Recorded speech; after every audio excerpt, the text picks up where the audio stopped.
Ahmedabad air India class को नहीं 3 वरिष्ठ अधिकारी को हटाइबा को निर्देश देछि डीजीसीए। एयर इंडिया को यह निर्देश दिया जाइछि। 3 अधिकारी मध्य अछंती जड़े उपाध्यक्ष गुरुतर त्रुटि पाई क्रू शेड्यूलिंग और रोस्टरिंग दायित्व हटाइबा को निर्देश देछि डीजीसीए। तेज कौन विलंब न करी तुरंत एक्शन नेबा को डीजीसीए एयर इंडिया को निर्देश देछि।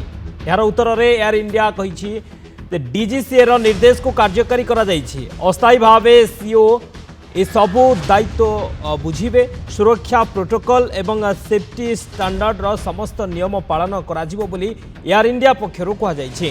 डीजीसीए आदेश रे कहा जाइछि लाइसेंसिंग विश्राम एवं आवश्यकता पूरण में विमान कर्मचारी शेड्यूल और ऑपरेशन ने बारंबार त्रुटि करा जाइछि। डीजीसीए एयर इंडिया को चेतावनी मध्य देइछि जे भविष्यत रे क्रू लिस्टिंग रे उल्लंघन हेले कठोर कार्यानुष्ठान लिया एपरिक लाइसेंस भी सस्पेंड करा जाई पारे।